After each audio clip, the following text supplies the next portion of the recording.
All right.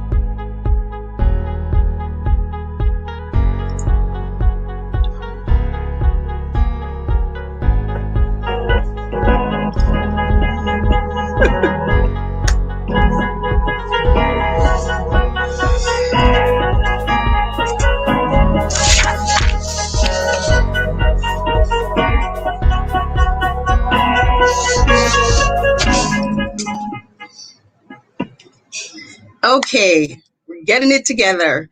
Good evening, everyone. My name is Renee Smith, and I am the CEO of Independent Authors Book Experience. I would like to welcome you to another edition of The Author Speaks, where we introduce you to authors from around the globe. April is Poetry Month, and as such, we will be featuring three amazing poets today. Without further ado, we're going to introduce our first poet, and her name is Nicole Danielle. Hi, good evening, Nicole. everyone. Hi, Yeah. hi, Renee. How are you? Good. My name is Nicole Danielle, and it's good to be here. Yes, thank you so much for being here. So our second poet for this evening is Miss Carla Cherry. Hello, everyone, and good evening. It's great to be here. My name is Carla M. Cherry. I'm an English teacher from the Bronx, New York, and I'm a poet, and I have 5 books of poetry. Oh, wonderful. Wow. We have a lot to hear from Miss Carla then. And last but not least is Miss Ayanna McNeill and company. Hi, everybody. My name is Ayanna McNeill, and Order Trinity is with me. And I'm so excited to be here. I'm excited to share space with everybody. Good evening. Excellent. So without further, let's get into it. Everybody just shared a little bit about themselves, and we're so excited to have you ladies with us tonight. And it's all females. So I'm very excited about that. Last month was Women's History Month, but we're doing our female thing this month. So welcome. So I just want to get into it right away. Just tell us a little bit about your books. We'll start with Nicole. Nicole, tell us a little bit about your books. Sure. So my name again is Nicole Danielle. I'm an educator, writer, and recently published author. My book is called Broken Ballads. And here's just a copy of the book. And the book is my first poetry book. It's poems that are free form. And I basically birthed this project during about 3 major life changes that happened a few years ago. And when I was going through these changes, I felt like I was being broken, literally. And what I discovered going through these changes, that there was beauty in brokenness and beauty in pieces. So that's why I called it Broken Ballads. And then the ballads part is because music has been central to my life. So the book is set up like an album. So there's verses, there's choruses, and then there's a bonus track, like a music album. So that's why I call it Broken Ballads. And during the process of all these changes, I was going through different stages of grief and pain and loss. And you will find in the poetry that the emotions are very raw. And I may be stuck in a few of those stages of grief, like I may be in depression or denial. And then some poems goes through all the changes, all the stages. And it'll start from, I'm sorry? Oh, no, I said, oh, wow. Oh, yeah. So then some of the poems, you will find that it'll go through all the stages from denial all the way through to acceptance. Oh, nice. Nice. Excellent. And we have a lot of people buzzing in the chat. So they're saying hello. So I want everybody to say hi, Nisi. Miss Nisi Fine. Hi, Nisi. Hi, Nisi. Hi, Dolores. Nisi, love you. Hi, Dolores. Hi, Dolores. Hi, Daphne. So we have a lot of people popping in. Carla, can you tell us a little bit about your book? Absolutely. So this is the cover of my book, and it's called Stardust and Skin. And I'll just share the blurb on the back cover. Stardust and Skin is a meditation on what can happen when a Black girl forgets the songs that had her stomping concrete, clapping and slapping hands in syncopation, and daring anybody to tell her to stop switching her hips and swinging her keys. So this book had its genesis in 2019. A poet by the name of Peggy Robles Alvarado, who is based in the Bronx, decided to create a project called the More Than Just Project. And it was a gathering of a small group of women of color who came together to address a physical insecurity. And so we engaged in healing exercises, writing exercises, and we did a photo shoot. And so we were all supposed to write a poem about this insecurity. And I wrote a poem. And then out of each healing exercise, I kept getting another poem. And next thing I knew, I had 22 poems. So I decided to just put them together in a book.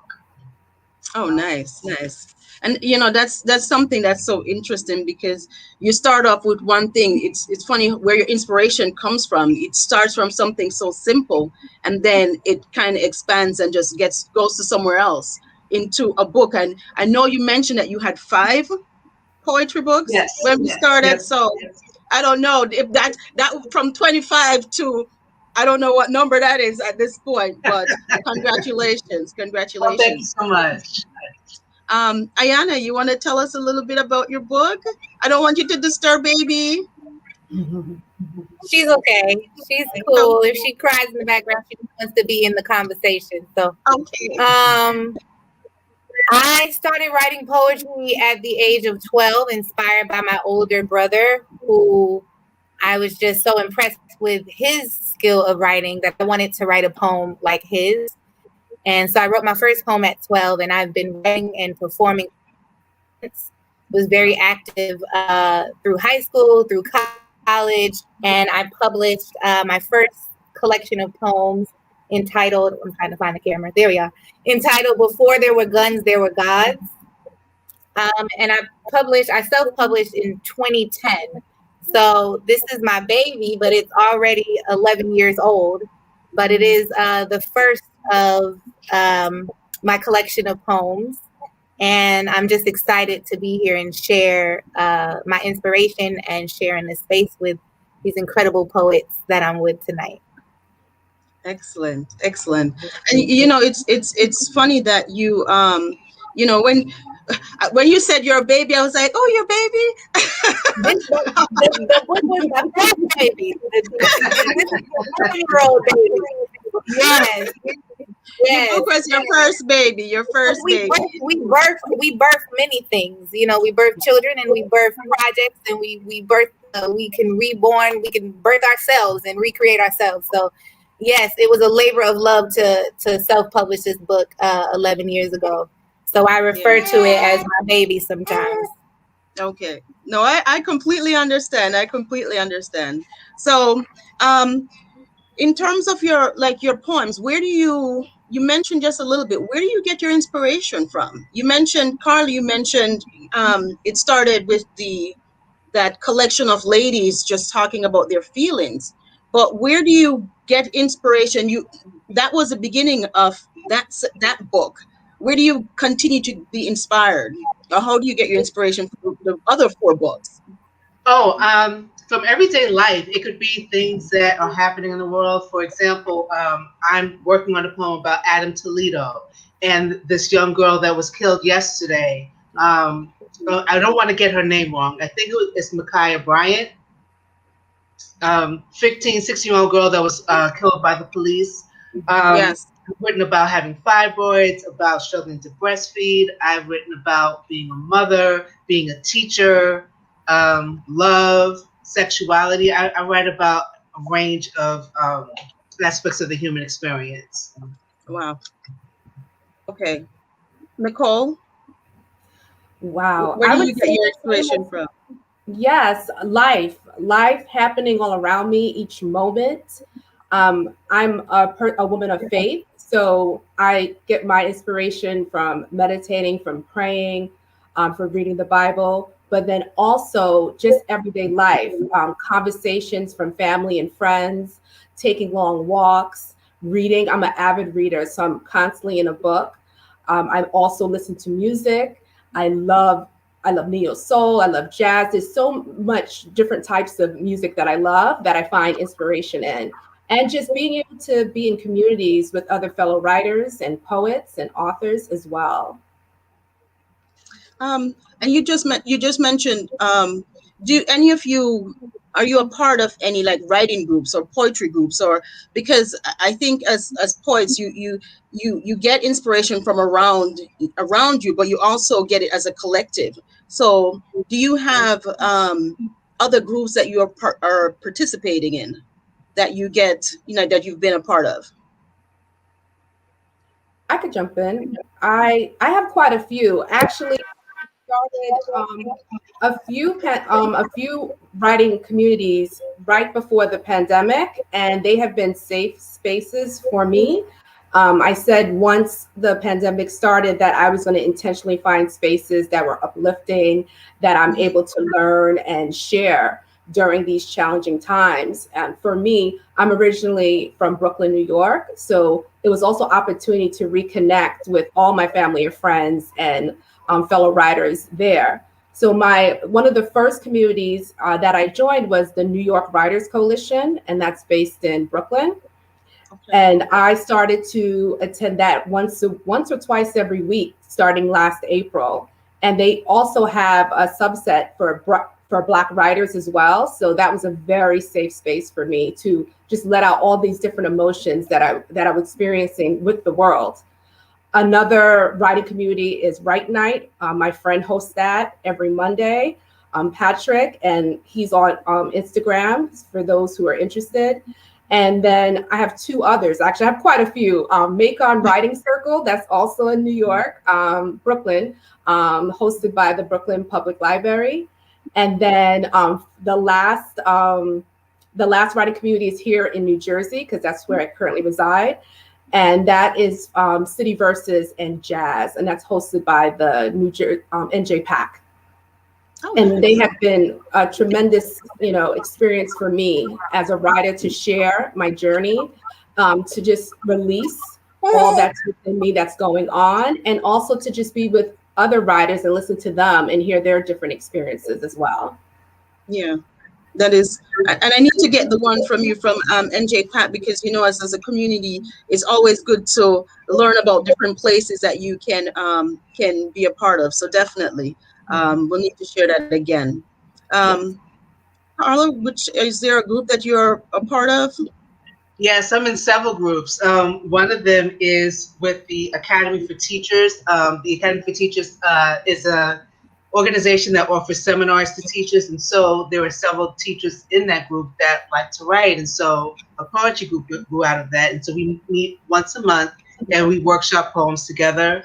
I'm also part of another group called the Informal Poetry Workshop, which grew out of my program at the City College of New York, where I'm earning my Master of Arts in Creative Writing. So we meet every 2 weeks to workshop poems. I was also participating with Poetics U, which really is centered on Instagram, but because of my graduate studies, I haven't been able to participate as much. But it's a wonderful community, and they do workshops with poets, and so it's really been great. I also, before the pandemic, was going to the Bronx Poetry Night. They have open mics every month. I was going to that, but hopefully once things open back up, I can get back there again. It's funny because when we talk about before the pandemic and during the pandemic, and we haven't gotten to the after yet. So there's a lot of things that we're doing and going through right now that we're experiencing, that we have the before and during. We haven't gotten to the after yet. So a lot of the groups, are you finding that you're doing a lot more? Well, it has to be virtual. So how do you manage, working in that space? Do you still feel the same sense of camaraderie in when you do when you're participating in these virtual writing events?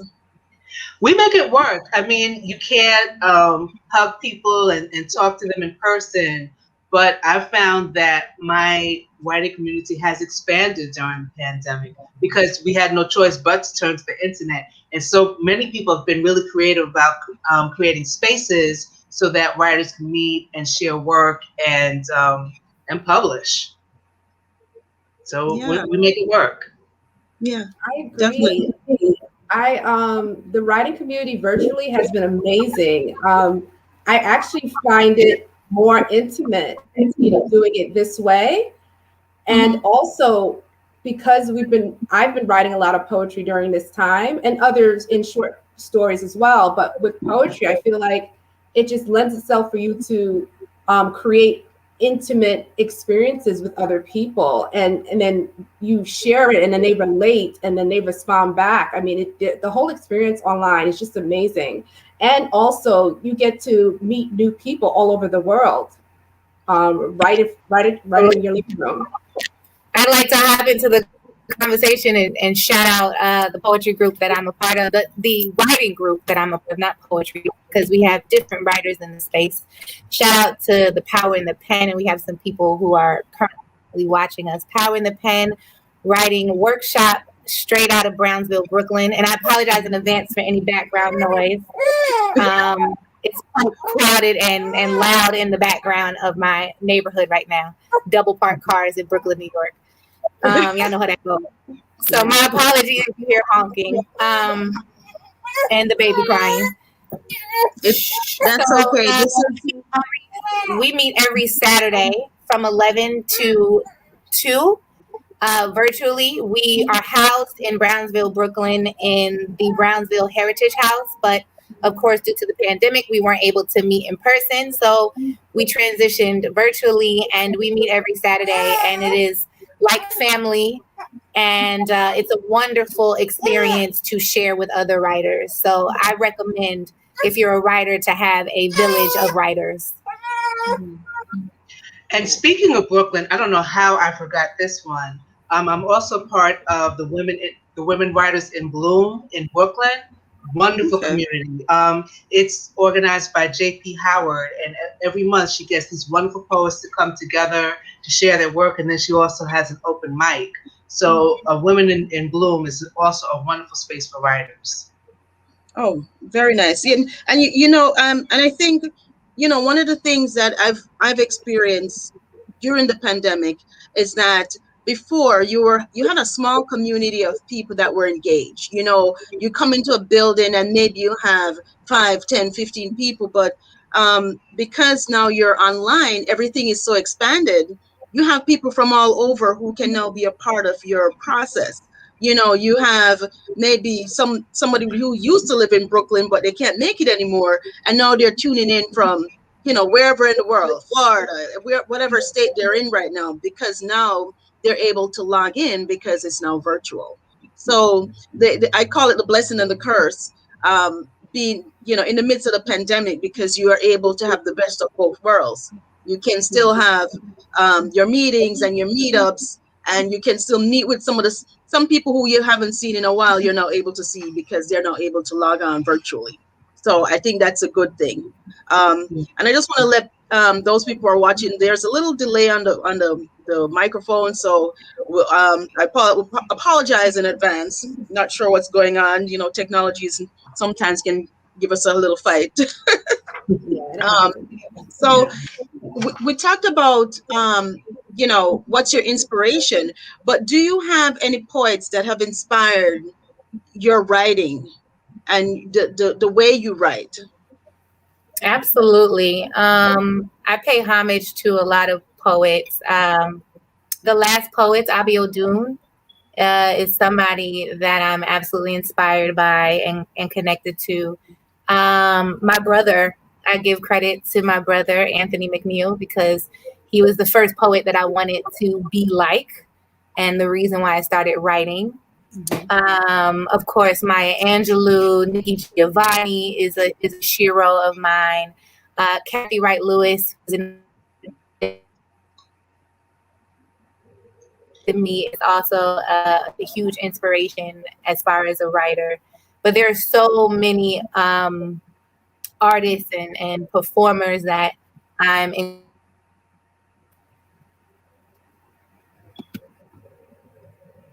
We're having a little connectivity issue. I don't know if you heard the last part of what Ayanna said, but we're having a little connectivity issue. So, but sorry, I think you cut off a little bit. Can you hear me? Yes, we can hear you now. I'll jump in to add to that list because quite a few of mine have been listed. I also follow Sonia Sanchez, Lucille Cliff. I love Langston Hughes. That was actually, I was first introduced to poetry through Langston Hughes at my elementary school in Brooklyn, because the school is named after Langston Hughes. But yeah, so many. One of the recent poets I've started to follow is Nikki Finney as well. So I just wanted to just add a few there. What was that last one? Oh, Nikki Finney. Nikki Finney, okay. And there's so many groups on Instagram and Facebook, Poets of Instagram. You see a lot of people popping up, and I try to connect with everybody, but there's so many. There's so many. Do you have any favorites out there, Carla? I do. Several of them have already been mentioned, but another poet that I've recently started to read is Jericho Brown. Like, his imagery is just amazing. So, yeah, I have a number of poetic heroes that I turn to on a regular basis. Oh, nice. And in terms of the poets, past and present, I think there's just so much inspiration out there, and there's just so much, I want to say, material. There's so much material and stuff to gather from, because there's so much happening in the world right now that it is, you can almost get overwhelmed by what is going on or what you want to put on paper. Sometimes when I try to write myself, I'm like, my mind does this, like I can't settle. So do you find that you get overwhelmed when you're in the writing process, when you have to put your words on paper? Sometimes. What I did for National Poetry Month, I made these Instagram posts, and I asked people to give me their favorite color. And I said, all right, the first 10 people that give me their favorite color, I'll write them a poem.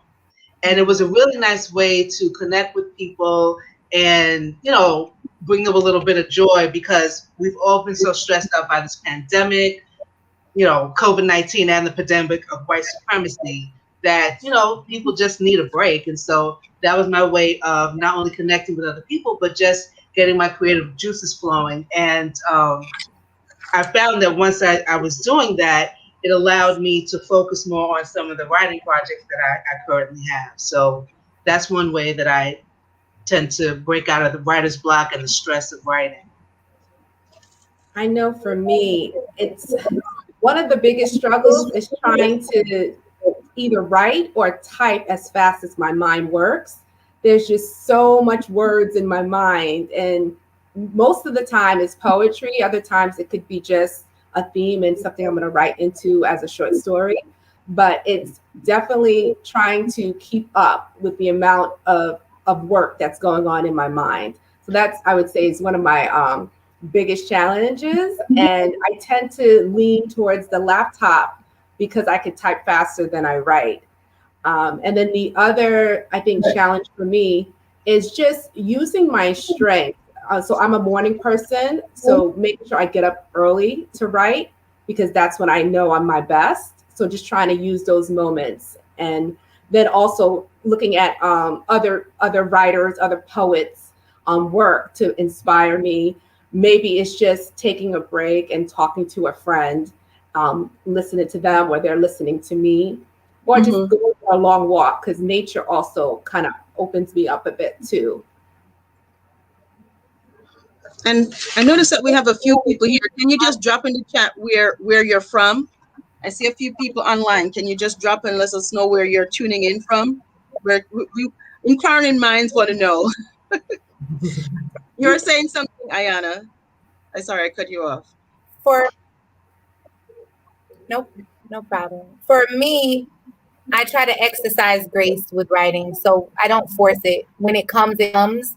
When it doesn't come, I set it aside, I set it down. I find inspiration from many things, from a conversation, from a line I hear, from a prayer or from a message that pops in my mind. And so when I'm inspired and a message comes through, then I'll sit there and just flow and the pieces just come.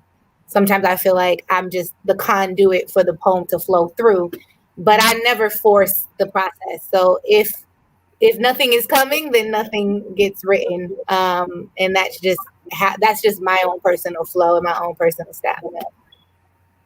Oh, yeah, and I think that is what was that, Nicole? No, I was just saying I definitely agree with that. Giving yourself grace. Definitely connect with that. Yeah, definitely. And I think even outside, just I think writing in general, because a lot of the times, you have this need to write and this need to put things down, and we kind of rush it, and you don't get your best when you try to force it. I think when it just flows, you get your best work.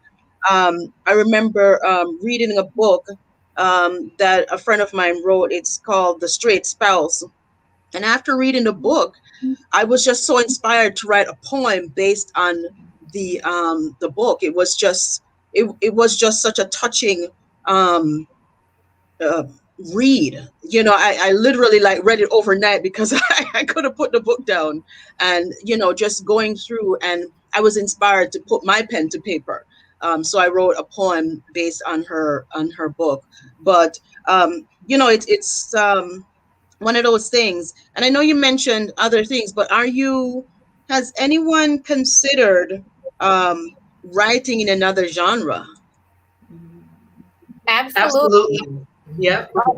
Oh, go ahead, Carla. I'll go after you. No, you can go. You can go ahead. I'm currently in the finalizing process of releasing my first fictional novel, which is the first book of a trilogy, and so I'm excited about that. That should be coming out in the next month or so. And I also write motivational messages. So I write different things, short stories, memoirs. I'm really excited about my novel coming out. It's Until Half of What You See, The Scars of Love. And I'm really excited to step out of poetry and step into fiction. So I'm looking forward to that. Oh, wonderful. Well, congratulations, Ayanna. That's great. Absolutely. I know. Congratulations. That's amazing. That to write in different genres is a good thing. Yeah, I am taking a class right now in creative nonfiction, and so I would like to do some, I guess, feature articles, personal essays. I would also like to take a playwriting class before I get my MFA, and I would like to dabble in writing, if not a full-length play, maybe a skit or some sort of like mixed genre kind of piece, but I definitely want to experiment with different genres of writing. Okay. It's so interesting you say that, because I took a creative nonfiction writing course actually last year. And this year I took a playwright and screenwriting course, and I loved it. And it brought me back to coming out of college. I was taking a few acting and theater classes because I just enjoyed it. And part of that inspired me to kind of dabble into playwright as well. So if I had a choice, I think maybe it would be also writing a play. And I also, growing up, loved novels. So I considered writing a novel. I mean, there's still like chapters of novels somewhere in the home from when I was younger. And then I love short stories too. Oh, I see a lot of things being birthed from these poets in the future, because no one is staying in there. Everybody is kind of venturing out and going into new genre lands, as we call them. And before we go to the next, I just want to shout out. We have Cadmus from Sicklerville in New Jersey, and we have Miss Nisi Fine, and she's in Brooklyn. So shout out to Brooklyn. We have, I may butcher your name, so I apologize in advance. Is it Tenert? I don't know. I'm sorry. I'm apologizing in advance, from Long Island. And we also have a big old congratulations from Miss Tiffany for Ayanna. So, and you know, Thank you, sister. we're talking about your works, but we would like you to bless us with maybe a poem from your book. So I don't know who wants to step up first and be the first to share. I don't mind calling on people, but who wants to go first? I can go ahead. Okay, that was nice. Save me the trouble of picking someone.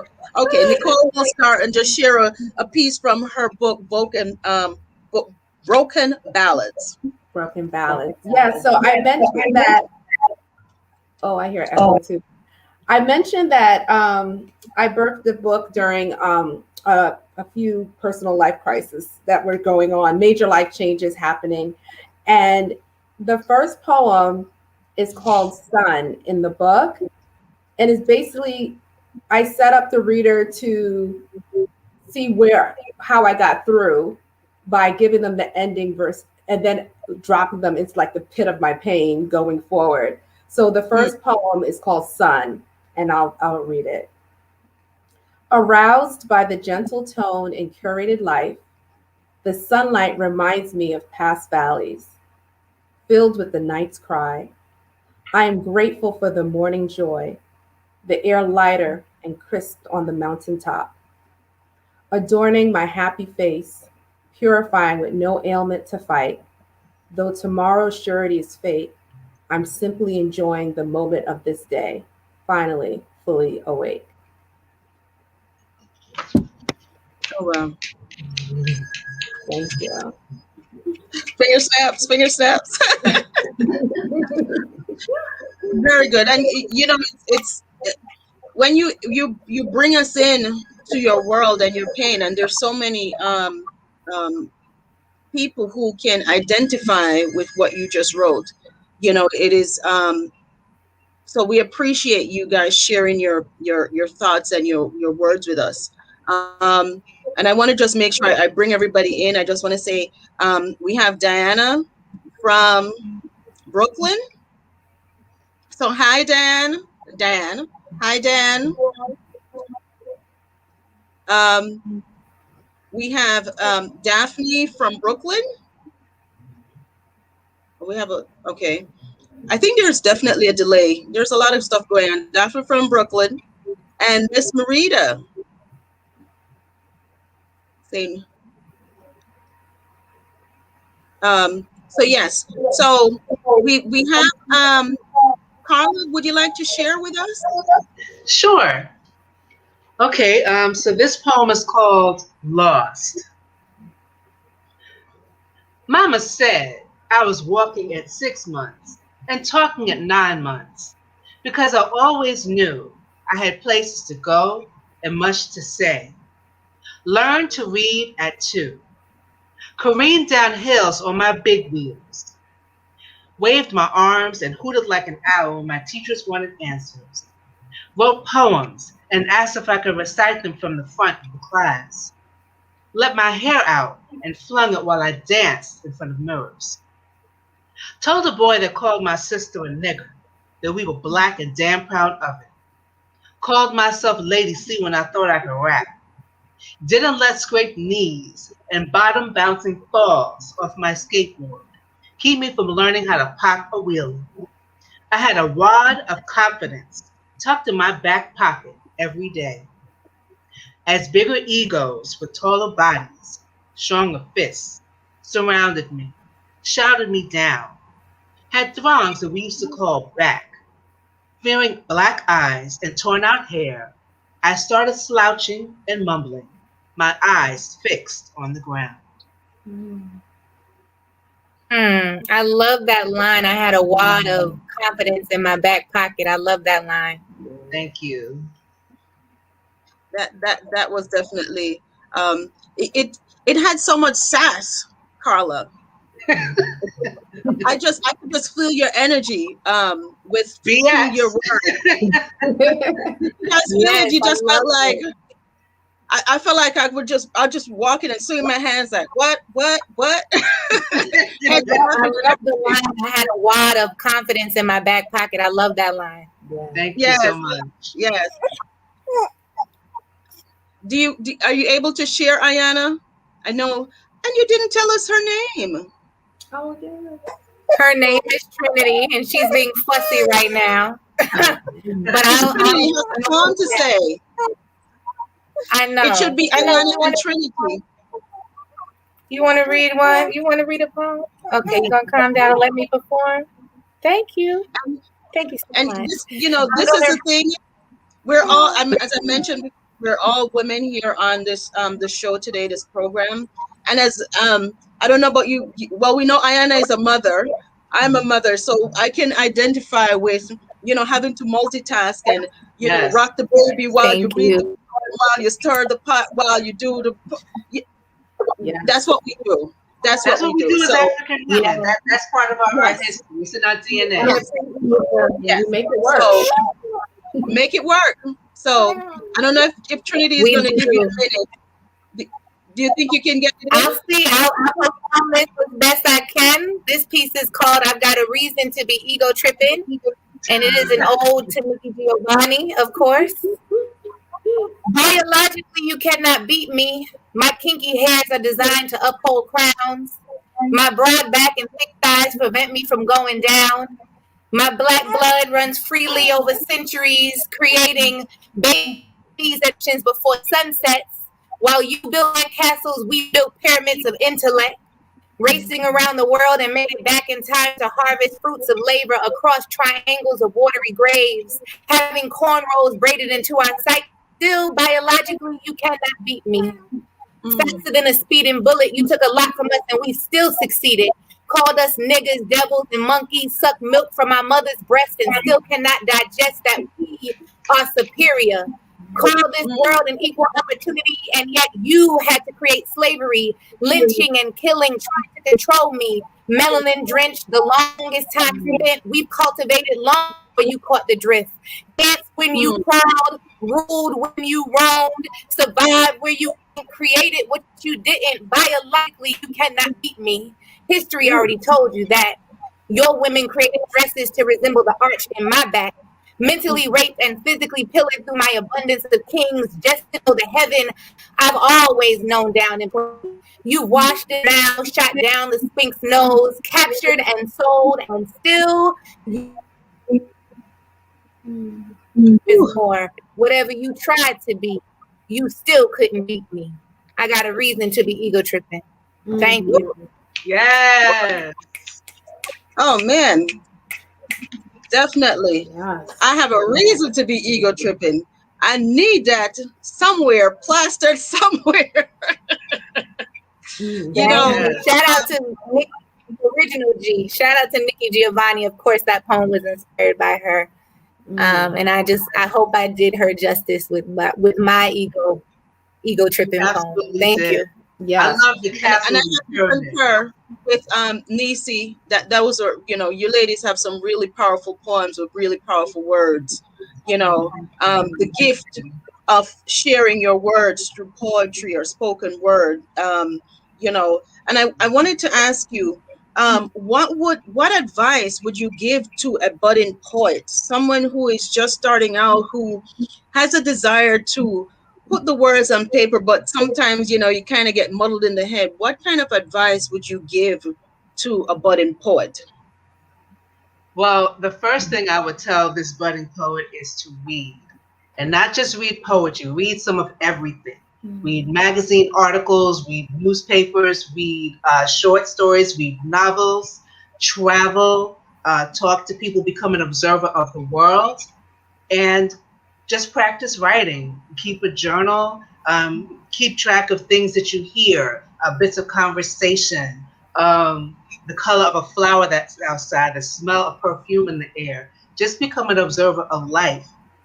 And then once you start writing, share with other people, be open to feedback, and try to get things published. There are so many lit mags that are out there looking for new work, particularly at this time, from women and people of color and people from the LGBTQ community. So just start there. Start with reading, studying the craft of writing, and then sharing your work. And I I'll agree. add, oh, Go ahead, Nicole. I was going to say, I'll add to that. As you're doing all that, do not compare yourself to any other writer, to any other person. You are your own unique person. You are wanted and needed in this world, and what you have to offer matters. So you can look to other poets and writers as an inspiration, but do not set that expectation to be just like this person. Like, I love Nikki Giovanni, but I am Nicole Danielle, and my story matters. So Yes. that's what we'll share. And I want to just share because go ahead. I want to share something that I agree with her. I agree. What I have is comparison is the thief of joy. Yes. Comparison is the thief of joy. If you're going to sit and compare yourself to someone else, you can never match up. You can never meet up. You can never be the same. We're all unique individuals. Even if you're twins, you're going to be different. So read the books, go to the workshops, but then create your own space, make your own lane, and do your own thing. That would be my advice to a budding writer. I know you were saying something, Ayanna. Yes, I mean, I agree with both what Carla and Nicole and you, Renee, just said about being authentic to yourself, not comparing yourself to any other artist or any other writer, but being a lover of writing and studying and being of the world and paying attention to what's going on around you. I couldn't agree more. But I would also say to a budding artist and a budding poet that the responsibility of being a poet, to understand that they used to kill poets for what we're doing, for telling the truth, that it is a responsibility to tell the truth, to be a griot, and to be a keeper of stories. And so with that, make sure that you tell the truth, whatever your truth is, because your truth is authentic to you, but just make sure that you're truthful to your craft, truthful to your authenticity, and that you tell the truth, because it is a responsibility. Being a poet is a responsibility that people used to lose their lives for. And so consider that when you want to write, that you have something to say and leave your impact on the world. If you want to leave a legacy, you do the work. You do the work while you're here to leave a legacy. And so what you write will be your legacy. And so consider that when you create. That would be what I would tell a budding artist. Powerful. Yes. Absolutely. Yeah, definitely. I like the way you say, write your truth, because that's very important, because, so many times, and, I think because there's so many, so much is happening that you, like you said, you pull from life, but you have to write your truth. It can't be somebody else's. It has to be your truth, what you're experiencing and what you're going through. So definitely. And there's a delay, so I wasn't sure if there was someone saying something before. Were you saying something, Nicole? No. Okay. I'm sorry that you stopped talking and you're still talking and the screen is still going. So please don't mind me. One thing I was gonna say to you, we've talked about writing, but is there a hard part to writing? Do you ever have like a toughness in writing or putting, I think for me, it's only hard when I try to force it. When I just don't have it and I'm trying to put something on the page, that's when it becomes difficult. And so, again, I don't force it. But I love to write and I love to create. So it's a labor of love for me. But when I'm like, if I'm forced to write something and I'm not inspired or it's not coming, and I'm sitting there and I'm like, I don't like how that came out. I'll just put it aside and I'll leave it alone. So I try not to force it, but that's the difficult thing when the writer block happens and you're trying to put something on page and it's just not coming to you.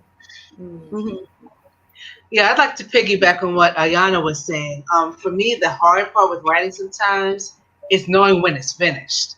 And I'm trying to teach myself how to leave a piece alone for a little bit, walk away from it, and then come back to it and see if there's anything else I can push in it before I try to share with other people. So yeah, that's the hard part, just knowing when something's finished. And then I would add, if you're writing about something that's personal, like my first book, I haven't had a second book, but I'm putting it out there. So my first book. So with my first book, yes. Put it out there. My first book, it's about life experiences. So for me, the challenge was, after writing it, putting it out there for family and friends and people who know me, and allowing myself to be transparent. And I like how Ayanna talked about the responsibility of that, because I think that's what pushed me over to now share with everyone, because I felt like, oh, there are women out there that went through some of the experiences I went through in my family, and they may feel like there's no way out. And here I was able to use writing as a healing, and I was able to get through. So the responsibility of sharing that, to let others know I was able to get through it, and so can you. So I think for me, when I started out, that was the biggest challenge, getting over myself and, being weird about, putting myself out there. But once you do take it on as a responsibility, you kind of push past that rather quickly, at least in my experience. And then you focus on sharing so that you can make the world a better place. Yeah.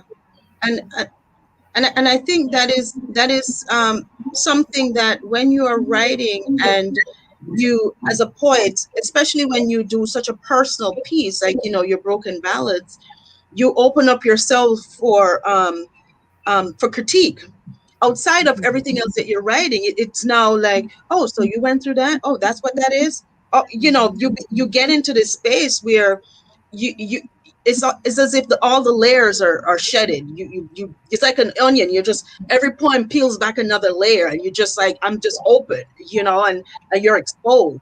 And I think with that, it's and I think it's good for you because there's a healing, and it's also good for someone else who's reading your poems, because they can identify with what you wrote. They can say, hey, she went through and she's on the other side. So your work now helps to bring that person to healing. So I think, like Ayanna said, that responsibility of writing, and writing your truth so that others can appreciate or get from it what they need to. So I think that is just a very powerful thought to share. The one thing, we're getting towards the end, but I wanted to find out, Nicole just mentioned, this is my first book, and putting it out into the atmosphere that the second one is coming. So is there something that you want to share with us? Like, is there a second book on the way? Is there something that you're working on that you want to share, and let the community of that those people that are online, let them know what you're working on right now and what's to come? I am working on a second book. It's going to be a bigger project than this. I love this. This is my baby, my second baby, because my daughter would say I'm the first. But I am looking forward to a second book, a bigger project, and I'm thinking to not only have poems but daily affirmations and short stories, an ode to women, to Black women, to our Black community, but also to the whole society at large, the whole world. Actually, I just want to do more, and I do want to use my craft, use my art to make this world a better place. So yes, absolutely. Okay, Carla. So I'm working on several things. The first is my first 4 books of poetry were self-published, and my publisher, 2i Publishing, has agreed to republish all of my first 4 books so that they are now being, published by a small publishing house. So I'm working on that. Thank you so much. And then I'm working on my 6th book of poetry in my MFA program. So I should be finished with that in the next year or so. That's awesome. Wow. You guys are inspiring. With I'm currently working on my first book of poems, so I'm trying to catch up, ladies. I'm trying to catch up. No, you're not catching up. You're doing things in your time. That's all. Yes, absolutely. Ayanna, what's your next project? Well, I am excited about my novel that should be coming out in the next month or so. It is the first in a trilogy of defense novels. It's entitled "Half of What You See: The Scars of Love." It's fast paced, it's drama, it's juicy, and I'm really excited for that to come out. And I am publishing with Power in the Pen. An extension of the Power in the Pen writing workshop is also publishing services. So I'm publishing through Power in the Pen, and I'm excited for that. And I am also doing a lot of motivational messaging and writing. So I want to create a book of motivational messages, daily motivational messages, 60 days. So I'm working on that. But I'm excited for my debut novel to come out. It'll be out probably next month. And I look forward to coming back and talking about that when it comes out.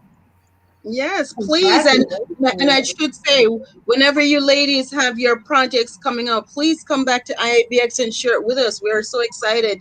This is why we're here. We want to encourage encourage writers to come on to our program and to share their works, because so many people, you are inspiring so many individuals. You don't even know who it is that's listening and paying attention. And just so you guys know, those who are watching, if you want to participate in this program, you can definitely visit our website at IABX.org. I'm having a word day today, apparently. IABX.org.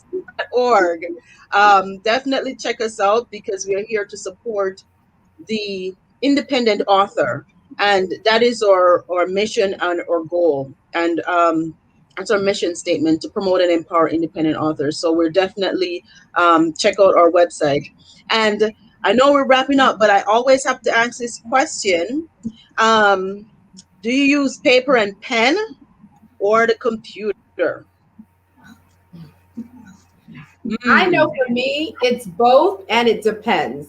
It's if it's intentional, like I know I'm going to get up in the morning and I want to dedicate this time to write, then I'm going to go to the laptop, because like I said before, I type faster than I could write. However, because like words come to me throughout the day and poetry comes to me throughout the day, then it's where am I and what's close by. So if I'm in the kitchen, maybe there's the mail. I'm going to grab the back of the envelope and I'm going to write something down. If I'm in the car, then it'll most likely be my note app in my phone. If I'm working with my daughter, one time I grabbed a sheet of paper and wrote something down, and I turned it around. It was her drawing for school. So she loved it. She thought that was a collaborative experience and enjoyed it. But yeah, it really depends. Well, for me, I keep a journal, and that is paper and pen, of course. I make to-do lists for myself. When I'm doing poetic exercises, a lot of times I will use paper and pen, but for the most part, I write on the computer. It's easier to edit that way. Yeah. Ayanna? I mostly use the laptop. I use my cell phone, the notes in my cell phone, and when I can't get to a laptop or my cell phone, then a piece of paper. But I pretty much rely on writing with my laptop. Well, I start with paper and pen. I have like a slew of notebooks that I have all over the place. I'm a notebook person. I always have a notebook in my bag, and I have my pen. So I start with paper and pen, and then I go to the computer when I want to start to. I lay down, and then when I start to edit. So I have all these arrows. Yep, Carla. I have all these arrows going all over the place on my notebook, and so Definitely, I'm a paper and pen. Then I move to the computer. I do both. Yeah. Yeah. And then we want to know where we can find you, ladies. So where can we find you? And can you share? We're gonna start with Ayanna. You want to tell us where we can find you? Sure, absolutely. So my website is www.harrietreturned.com. And my email is actually harrietreturned@gmail.com. That's my personal one that's up there. Oops. And my Instagram. Okay, let's take that down. And my Instagram is also harrietreturned.com. And you can find me on YouTube if you're interested. Before my daughter came, I dropped motivational message every Monday, Wednesday, and Friday morning. I've actually heard a few of Ayanna's motivational messages. They're very encouraging. So if you can definitely tune in to her channel, that's definitely encouraging. A good morning boost for Monday. Monday for the weekly boost. So yes, definitely check that out. Carla? Okay, so my website is www.carlacherrybxpoet.com.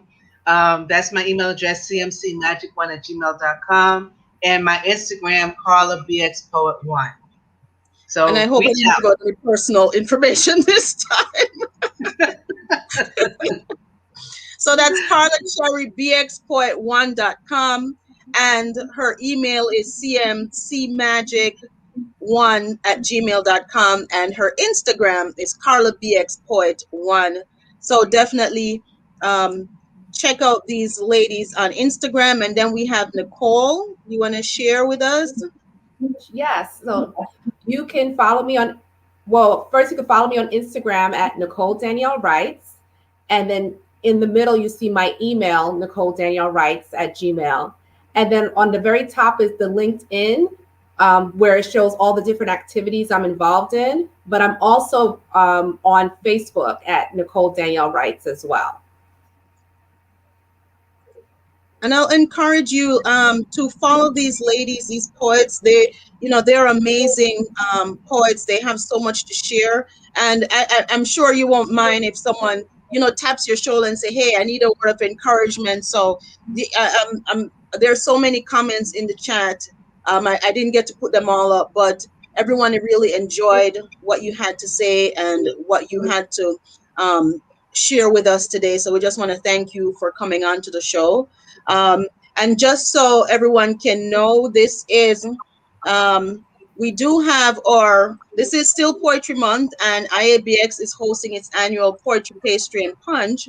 So you will be seeing some of these authors again at our annual Poetry Pastry and Punch, which will be on Saturday, April 24th. So definitely tune in. We'll be live here we'll be live streaming on Facebook and as well as YouTube. So mark your calendars. We'll be here. We'll bring the poetry. You bring the pastry and punch. Usually we have the pastry and punch, but this year in COVID times, you're gonna have to bring your own pastry and punch. But definitely we'll be bringing the poetry for you, and you'll be able to hear many more poems from some other amazing poets. So we just want to say thank you. We have again, let me just share our website with you. It's www.iabx.org. If you'd like to be a part of our show and you would like to present as these wonderful, amazing ladies did, in addition to Miss Trinity, I'm not going to forget you, Trinity.